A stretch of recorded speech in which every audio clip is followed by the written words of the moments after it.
Jaya Radha Madhava Jaya Kunja Bihari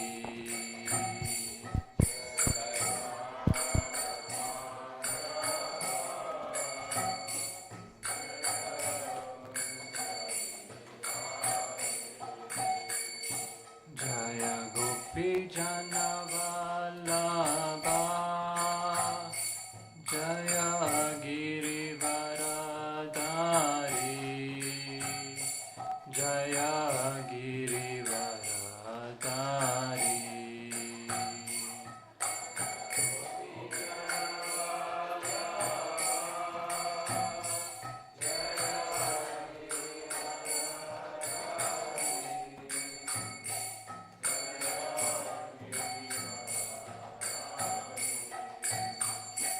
Jaya Gopi Jana Vallabha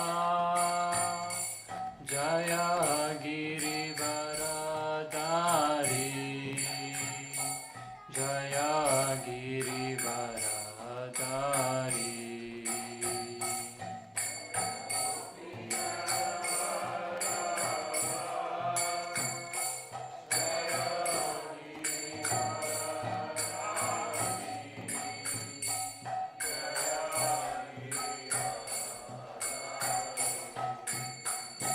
Jaya Yashodanandana Jaya Bhajajana Ranjana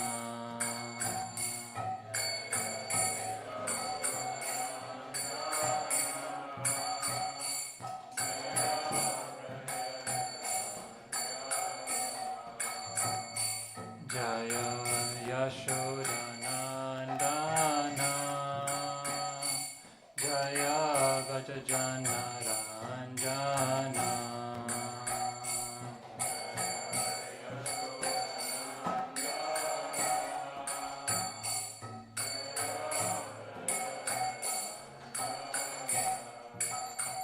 Yamuna Tira Vanachari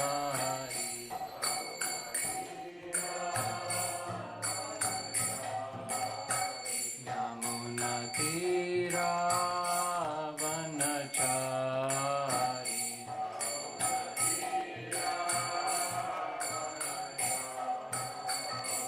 Jaya Radha Madhava Jaya Kunja Bihari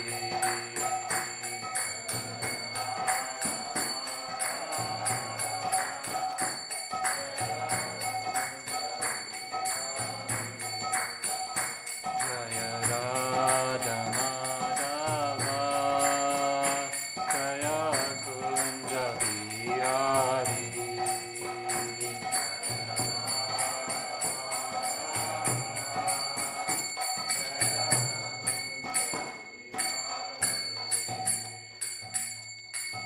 Jai Shri Shri Radha Gokulananda Ki Jai Shri Shri Sitaram Lakshmana Hanuman Ki Shri Shri Gauranitai Ki Jai Shri Guru Parampara Ki Jai Srila Prabhupada Ki Jai Om Namo Bhagavate Vasudevaya Om Namo Bhagavate Vasudevaya Om Namo Bhagavate Vasudevaya Narayanam Namaskritya Naram Cheva Narottamam Devim Saraswatim Vyasam Tato Jayamudiraye Nashtapraishu Bhadreshu Nityam Bhagavata Sevaya Bhagavati Uttama Shloke Bhakti Bhavati Naishtaki. So we're reading from the Srimad Bhagavatam, Canto 3, Chapter 6, entitled Creation of the Universal Form, and we're reading from text number 36. Tatapi kirtayami anga. Tatapi kirtayami anga. Yatha mati yatha shrutam. Yatha mati yatha shrutam. Kirtim Hare Swam Sat Kartum. Kirtim Hare Swam Sat Kartum. Giram Anyabidasitam. Anyabidasatim. Girim Anyabidasatim. So let's say the whole verse. Tatapi kirtayami anga. Yatamati yata shrutam. Kirtim Hare Swam Satkartum. Giram Anyabadisatim. Anyone would like to chant? Tatapi kirtayami anga. Yatamati yata shrutam. Kirtim Hare Swam Satkartum. Giram Anyabidasatim. Tatapi kirtayami anga. Yatamati yata shrutam. Kirtim Hare Swam Satkartum. Giram Anyabidasatim. Tatapi kirtayami anga. Yatamati yata shrutam.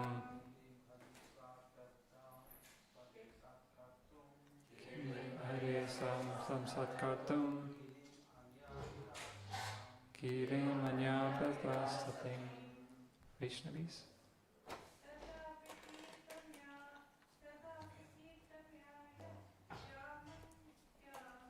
Tatapi kirtayami anga. Yatamati yata shrutam. Kirtim Hare Swam Satkartum. Giram Anyabidasatim. Tatapi kirtayami anga.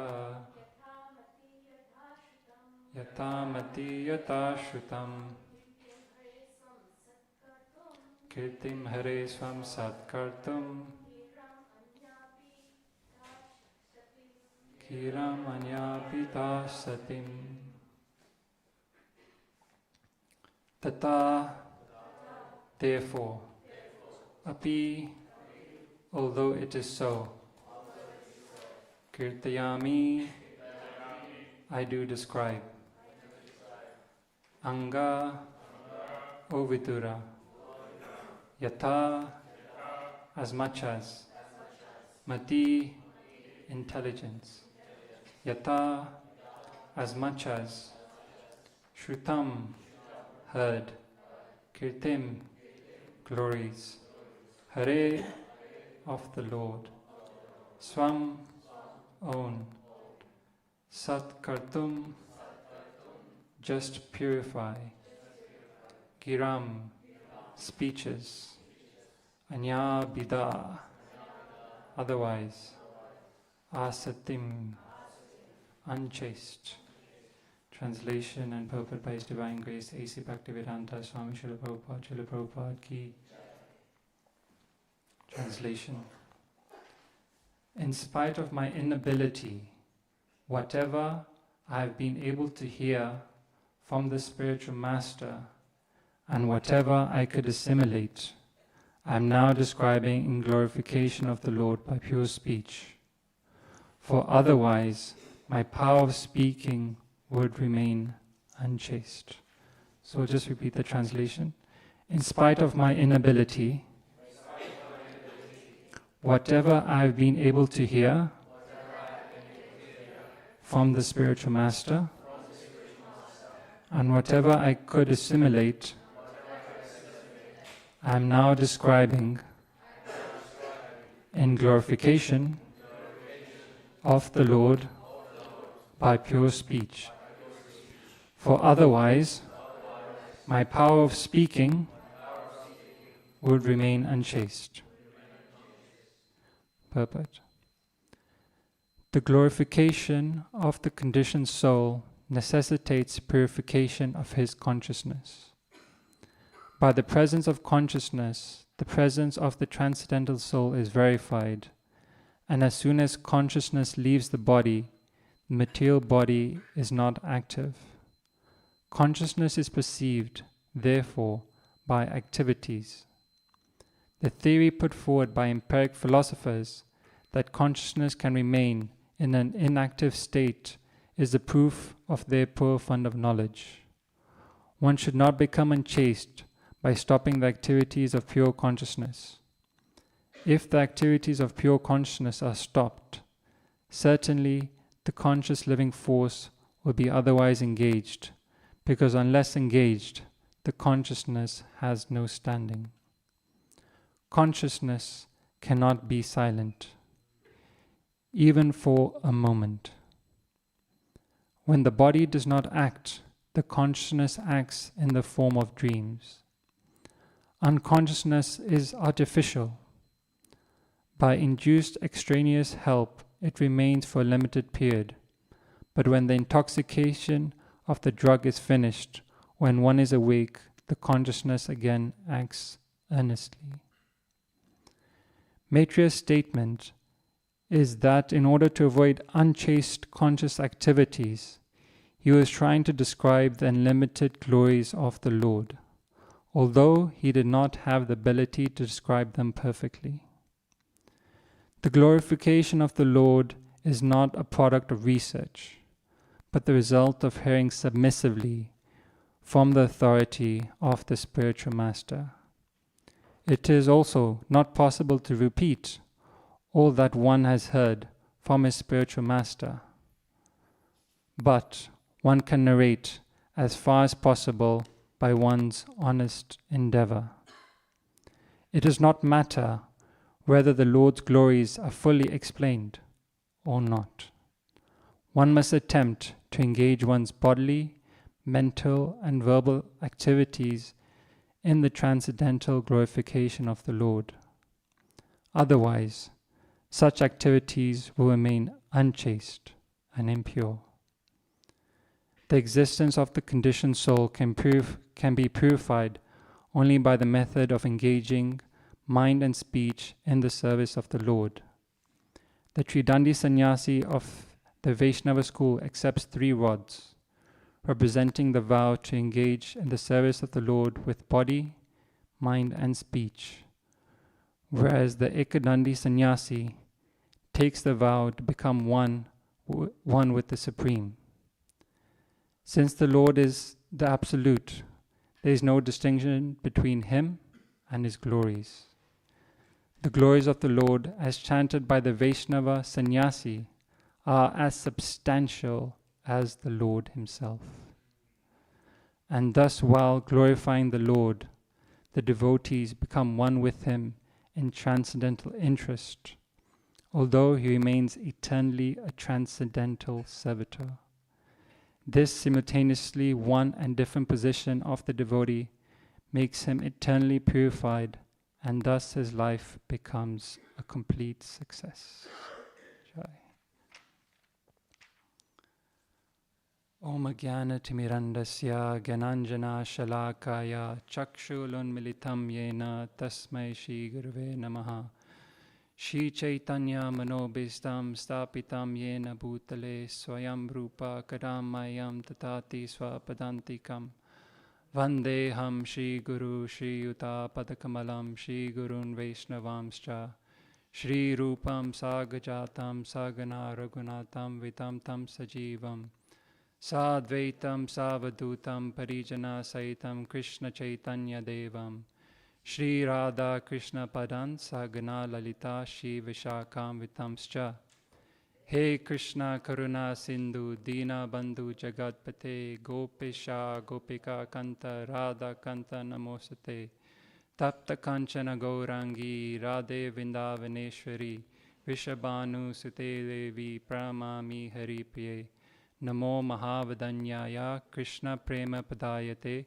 Krishnaya Krishna Chaitanya Namne Gauratisve Namaha Pancha Tattva Makam Krishnam Bhakta Rupa Swarupakam Bhaktavataram Bhaktakyam Namami Bhakta Shaktikam Aroj Bhagavan Vajeshatanyas Tadama Vindavanam Ramya Kashe Dupasana Vajavado Vargena Vakalpita Srimad Bhagavatam Pramanamalam Prema Pumahota Mahan Shri Chaitanya Mahaprabhu Matamidam Tatra Dharana Paraha Vanchakalpa Tarubhascha Kripa Sindhubhya Evacha Patitanam Pavanebhyo Vaishnavebhyo Namo Namaha Namo Vishnupadaya Krishna Pestaya Bhutale Srimati Bhaktivedanta Swami Nichinamine Namaste Saraswati Deve Gauravani Pacharine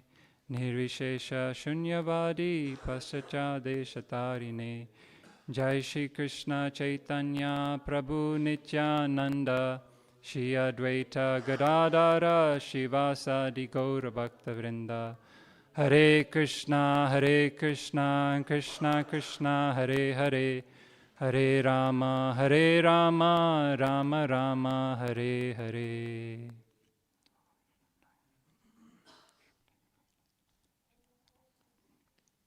So I'll just repeat the translation one more time.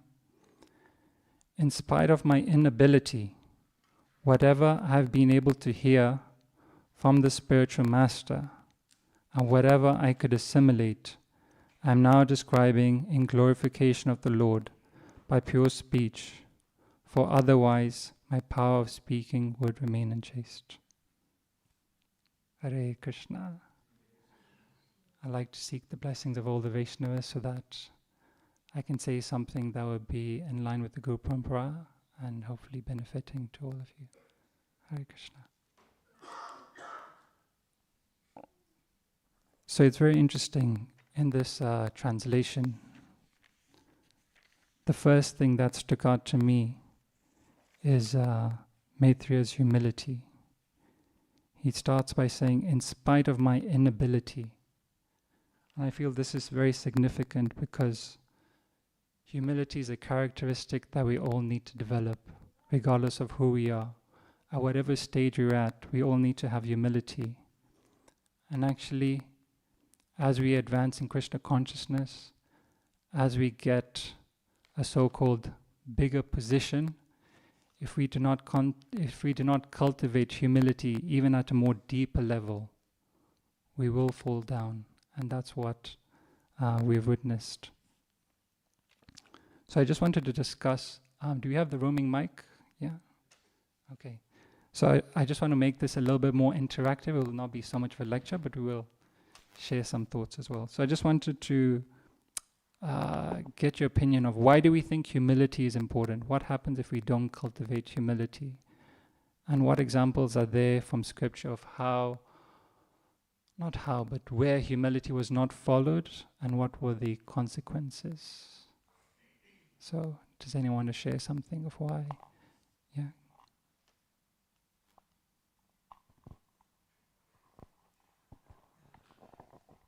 When Indra was not humble, he did not respect Brihaspati, and as a result, the demons ended up conquering the heavenly planets. He lost his whole, lost the whole planet. Good. Anything else? Paramaharsana Sutta. Yeah. He was not humble in the presence of Balaram. Yeah. That was the end of him. Durvasa Muni ended up causing Vaishnava Aparat to Maharaj Ambarish. Maharaj Ambarish. Yeah, very much so. Anyone else? Daksha was also not humble in terms of respecting Lord Shiva. Yeah. You see what happened when we are not humble. So when we are not humble, we are full of pride. We're full of we are in pride. pride. We don't learn, and we don't learn. That means there is no scope for advancement. And the example is Duryodhana. Sorry, the example is Duryodhana.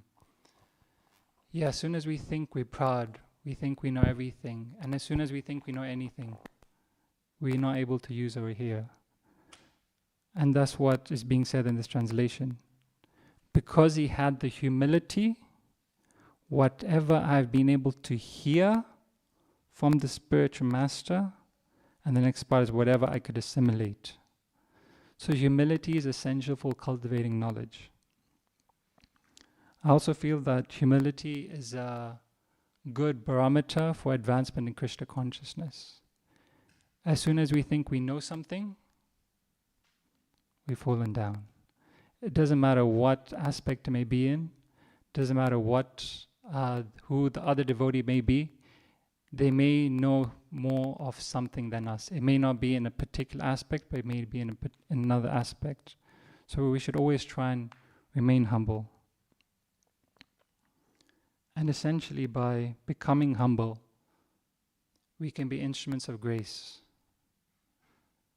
Factually speaking, by our own endeavor, our intelligence, our actions, we can't do anything. As Krishna told Arjun in the battlefield, this battle is already won. The question is whether or not you're willing to be an instrument of my compassion. And the same way, this Sankirtan movement, the Sankirtan movement is going to spread in every town and village. The question is, are we going to be part of it? And in order to be part of it, we need to be an instrument of grace. We can see that our whole parampara, Srila Prabhupada was very humble, and because of his humility, he begged to the Lord that make me a puppet and make me dance like a puppet in your hands. And because of that, he was able to achieve many things. So it was not necessarily through his erudite scholarship, his charisma, his this, his that. It was all due to him willing to be an instrument of the Lord's compassion. And by becoming an instrument of the Lord's compassion, we can see many miracles in our life.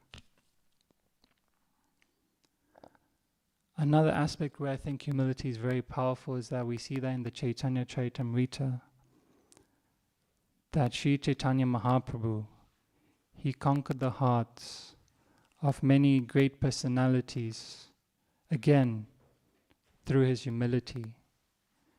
Through his humility, he was able to defeat Sarvabhauma Bhattacharya. He was able to conquer the hearts of Prakashananda Saraswati and the other sannyasi brahmanas, Alvaranasi. And so humility is essential for all of us. I remember 6 years ago, I did my Bhakti Shastri in Mayapur, and there was a graduation ceremony with all the different the different levels: Bhakti Shastri, Bhakti Vaibhav, Bhakti Vedanta, and Bhakti Sarvabhauma. So people were graduating from all these various degrees. And I remember one guru was speaking, and he said that at the end of all this knowledge, if you have not become humble, your certificate is useless. I'm paraphrasing, but essentially that's what he was saying. Because if we think we know more, then actually we don't. Because our scope of knowledge of how much we know is very limited. But if you compare it to the scope of what we don't know, and what we don't know, it's very big. So we should always try and have this aspect of always being humble. The next thing that, when I was reading the translation actually, is we hear Maitreya is saying, whatever I've been able to hear from the spiritual master and whatever I could assimilate, I'm now describing in glorification of the Lord. Have we heard something similar to this elsewhere in the Bhagavatam? Can anyone recollect any place in the Bhagavatam where something like this is being spoken? Yeah? In the conversation between Narad Muni and Vyasadeva? Yeah, I think it might be there. Yeah. Yeah, okay. Anywhere else? I was wondering if we could go to Srimad Bhagavatam 123 on the screen.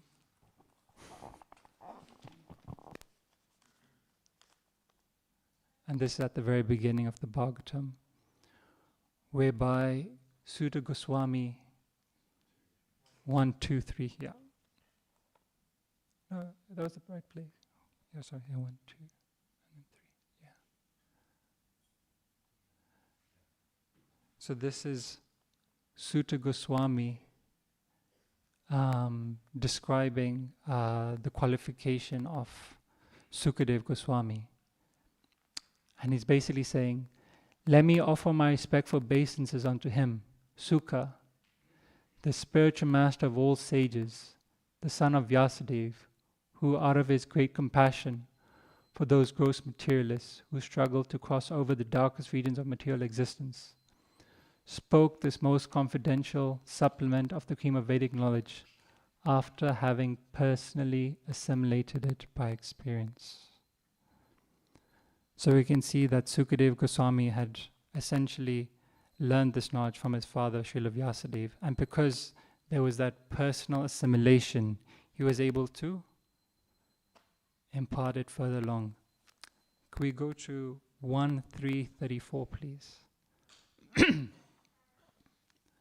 And in this particular text, Sutta Goswami is describing how he himself was present during that assembly of during the conversation of Parikshit Maharaj and Sukadev Goswami, and how during that conversation he was able to 1.3.44.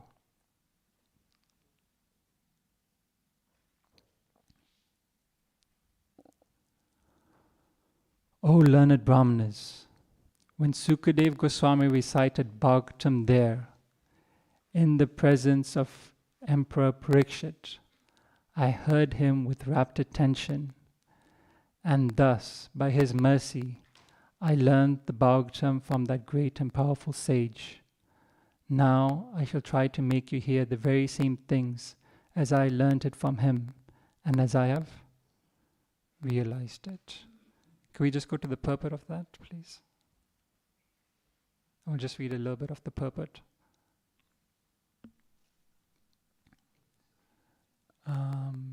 Just a little bit higher, please. Okay, yeah, that's good. It says there, that is the secret of learning Bhagavatam. Nor can one learn the Bhagavatam from one who is interested, who interprets the text by his mundane scholarship. One has to learn Bhagavatam from the representative of Sukadev Goswami and no one else. If one at all wants to see Lord Krishna in the pages, that is the process and there is no alternative. Sutta Goswami is a bona fide representative of Sukadev Goswami, and because he wants to present the message which he received from the great learned Brahmana. Sukadev Goswami presented Bhagavatam as he heard it from his great father, and also Sutta Goswami is presenting Bhagavatam as he heard it from Sukadev Goswami. And Prabhupada says something very interesting. Simple hearing is not all. One must realize the text with proper attention. The word Devitsa means that Sutta Goswami drank the juice of the Bhagavatam through his ears. That is the real process of receiving Bhagavatam. One should hear with rapt attention from the real person And then he can at once realize the presence of Lord Krishna in every page. The secret of knowing Bhagavatam is mentioned here. No one can give rapt attention who is not pure in mind. No one can be pure in mind who is not pure in action. And no one can be pure in action who is not pure in eating, sleeping, fearing, and mating. But somehow or the other, if one hears with rapt attention from the right person at the very beginning, one can surely see Lord Krishna in the pages of the Bhagavatam. Okay. So I just wanted to bring out the point that there's simply hearing, and then there's a separate aspect which is being talked about, which is about personally assimilating that knowledge. And clearly, from what Prabhupada is saying there, from my understanding, he's saying that, sure, you can be in class and you can be trying to hear with rapt attention, but actually, all the activities that you do outside the temple room, how you eat, the way you conduct, your lifestyle essentially, all these things are having an effect on your consciousness. As they have an effect on your consciousness, it has an effect on the mind, and the mind affects your ability to hear with rapt attention. So it's important for one to be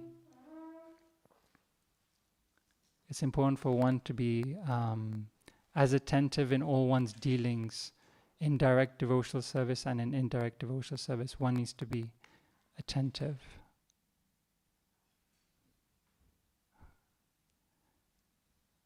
Just waiting for the cadence.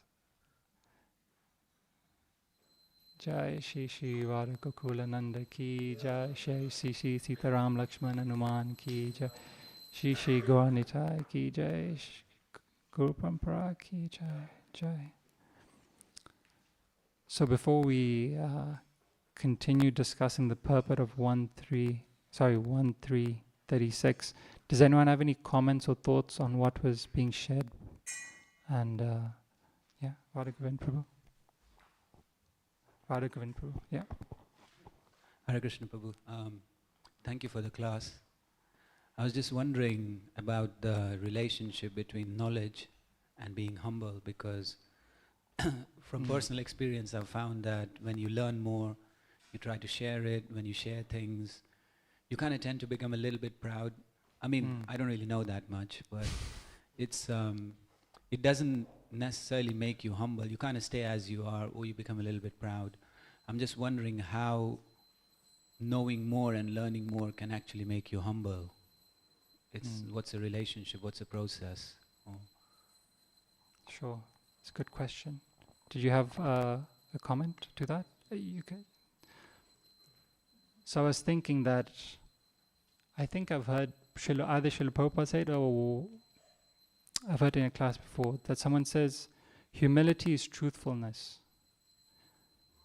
If we know our constitutional position of who we actually are, then we will be humble by nature. But it's because we forget our constitutional position, that's when we become proud. So that's the link that I got from it, that as soon as we think we are the controller, the proprietor, the enjoyer, then that is fueling that propensity, and then it's very easy to become proud. But if we always remember our constitutional position as servant of the servant, that I'm simply an instrument of my spiritual master's grace, the mercy of the lordships, then one will surely become humble. But it's something, as has been said here, is that we can't simply hear this knowledge. We have to assimilate it. We need to digest it. And by actually digesting what's being said, then we can actually live that life with humility. That's what I understood. Perhaps someone else has a different perspective. Antaranga Prabhu, I think you want to say something earlier. So, knowledge is kind of like a fall down for the brahmanas. That's the concept, that if they have too much knowledge devoid of devotional practices, that's the fall down of the caste of Brahmanism. But on the other side, knowledge means that, as you said, that the analogy, like for instance, the closer you are to the mountain, the more and more you understand the magnanimity of the mountain, Right. and simultaneously how minuscule you are as a Exactly. practitioner. So we see in our devotional parampara, Narottam Das Thakur, Bhaktivedanta Thakur, in majority of their bhajans, they're very, very much diminishing themselves. Yes. But when we look at their literal practices Correct. and how much they composed, that's magnanimous, Yes. magnanimous devotees. So what it means is that the connection between knowledge and humility is the closer you are to Krishna and more knowledge you have about Krishna and his unlimited features and nature, the more we understand our perspective, Correct. that how limited and naturally that emotion of humility comes. So knowledge means proximity, and humility means awareness of that proximity. Yeah. And essentially, you know where to attribute it to. When you get that knowledge, do you attribute it to yourself? Or do you attribute it to the Guru Parampara, the Lord? The more you attribute it to where it's meant to be attributed, you can remain humble. If you think, oh yeah, I got this really nice point, I got this insight, really was the Lord's inspiration, you know? Yeah, maybe we can have one lady share some words and then we'll go to a few of the other men. I was just going to say, I heard a quote once and it said, humility isn't thinking less about yourself, it's about thinking about yourself less. And it's always stuck with me. Yeah, absolutely. The classic example is when we're doing some service. Oh, Prabhu, I'm not qualified. But technically speaking, we're putting ourselves at the center and we think of ourselves. But if we just accept that actually maybe, because that's what we're praying for, right? We're praying for devotional service. What are we praying when we chant the Hare Krishna mantra? We're asking to be engaged in devotional service. And we're getting an opportunity to perform devotional service. But if we don't accept it, assuming we have the qualification to perform that particular activity, because different activities have different qualifications. But if we reject that opportunity, then we're actually not being humble, because we think, we're thinking we're not qualified. We're putting ourselves in the center. We're putting our ego before, And I think if we sincerely pray at that moment to be an instrument of the Lord's hand, that, dear Lord, just like how our great acharyas are praying, I honestly have no qualification. I don't know how I'm going to do this. But dear Lord, if you so desire, if you wish to empower me, then by your grace, I can certainly do this.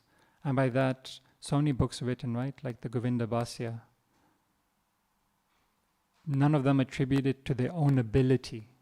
They all attribute it to the power of the Lord. So, yeah, thank you. David, probably you wanted to mention something? Thank you, Prabhu. Yes, to say that I understand that humility has to precede all knowledge, that it's the basis first, like in the Bhagavad Gita, and it's only through humility then that we can actually get realized knowledge, and not just philosophical knowledge. Yeah. We need to try and convert that gyan into vigyan. And perhaps we can discuss what are ways in which we can actually practice humility.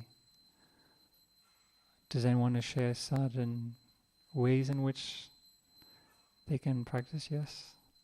Charlie, Prabhu?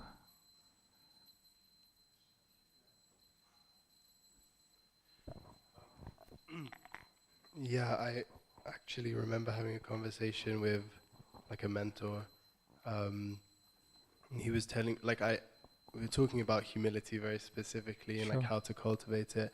And my suggestion from where I was coming from was, I can think about the bad qualities of myself. But he said, no, this isn't productive.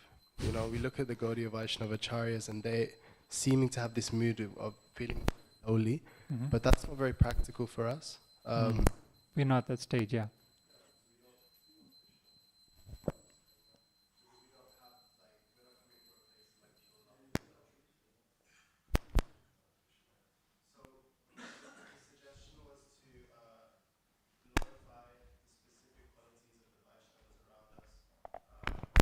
Glorify the specific, yeah.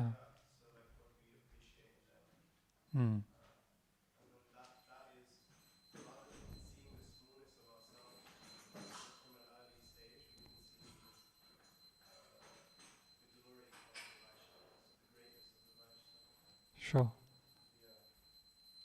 So Charlie Prabhu was saying essentially we should glorify the Vaishnavas, speak of their qualities, speak of the humility that they have, and through that we also cultivate the humility. We shouldn't just think about our own negative qualities, because that's essentially still putting our ego first. That's what I understood. Did I understand you correctly? Yeah? Okay, anyone else? How to cultivate humility? Anyone got Prayojan Prabhu?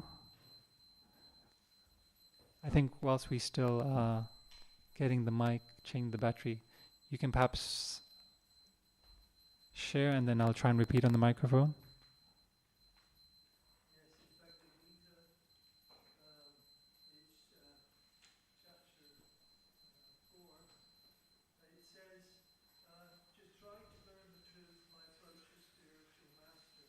Hmm.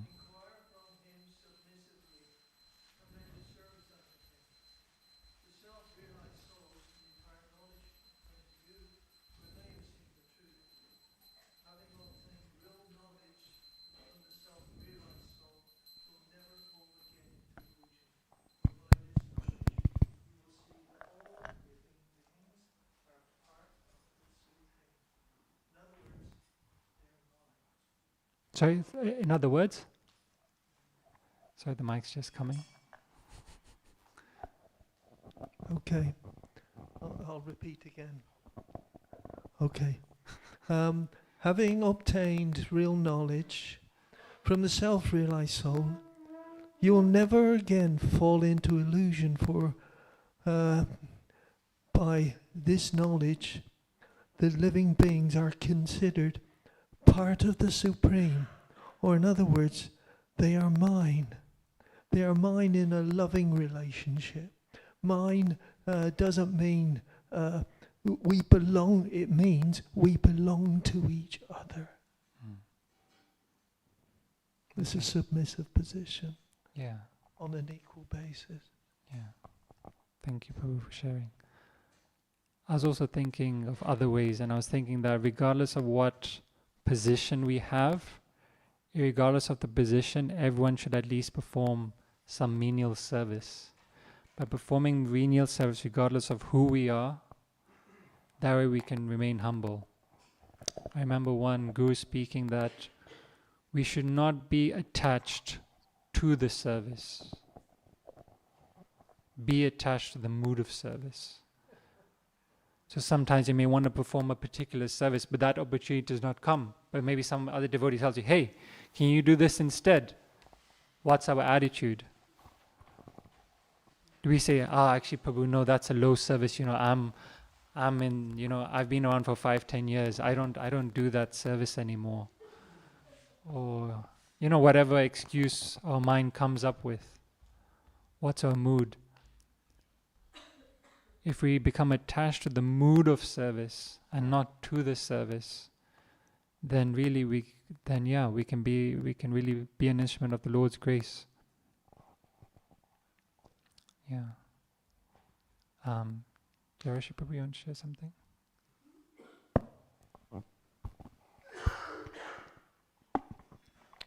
I really like this definition that Prabhupada gives of humility. And he says, humility means that you're convinced beyond any doubt there's nothing in this world, absolutely nothing in this world, not your money, not your family, not your fame, not your gun, not your education, nothing will save you except the mercy of Krishna.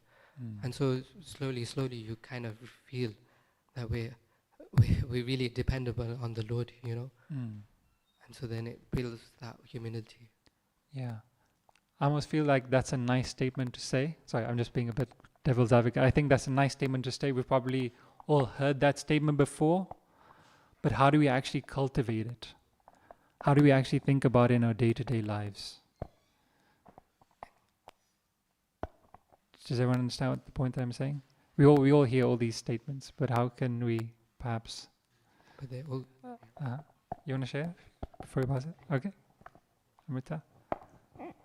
Hare Krishna. I think what helps me personally is to practice gratitude, because then we just become appreciative of what we have, and we're not demanding that, I don't have this, I don't have that, which which I think it helps with humility, with developing humility, just to be satisfied and happy with what we have. Yeah.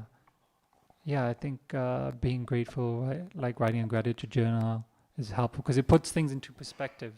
It shows you actually, oh Krishna, what am I grateful for? Actually, I'm grateful for this, I'm grateful for that, I'm grateful for that. Puts things into perspective, and that way we can actually cultivate the mood of humility.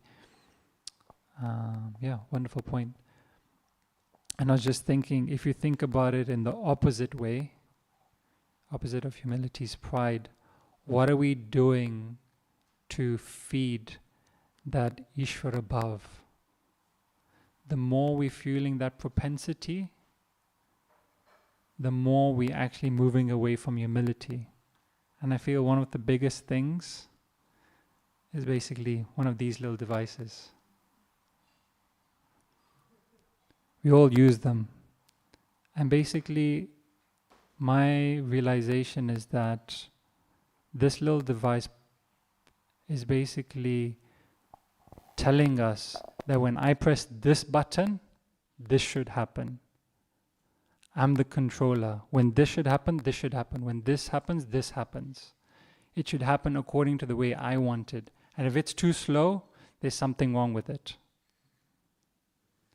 It's fueling that, Ishvara propensity, then that propensity to control, to enjoy.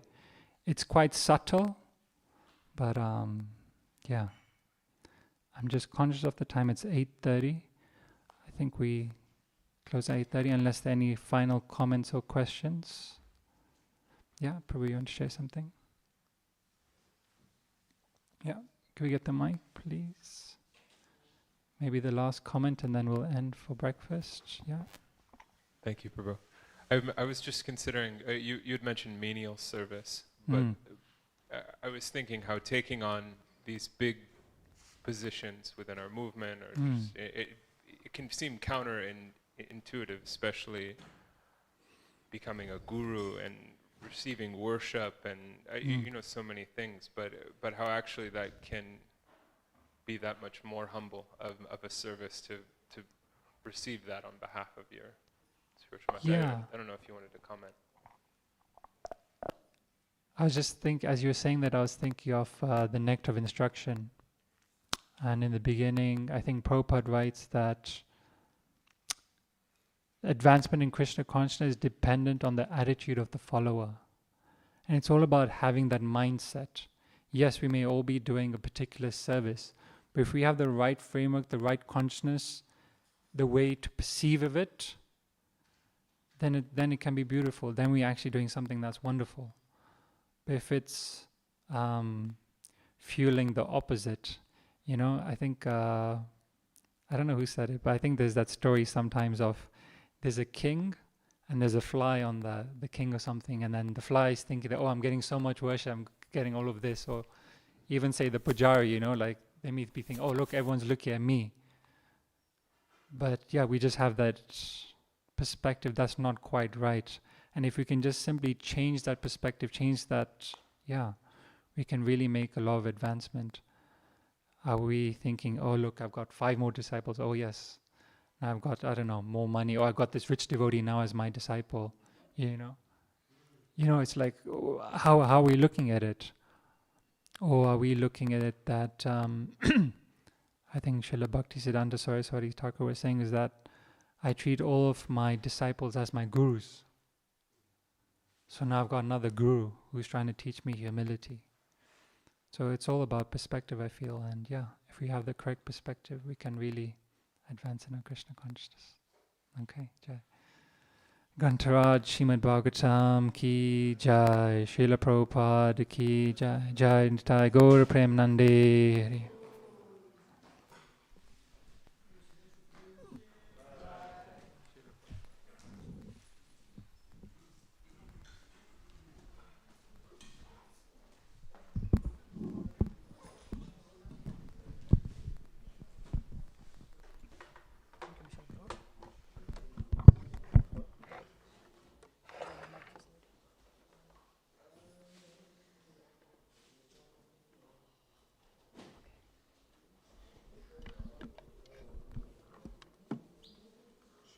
said you go over.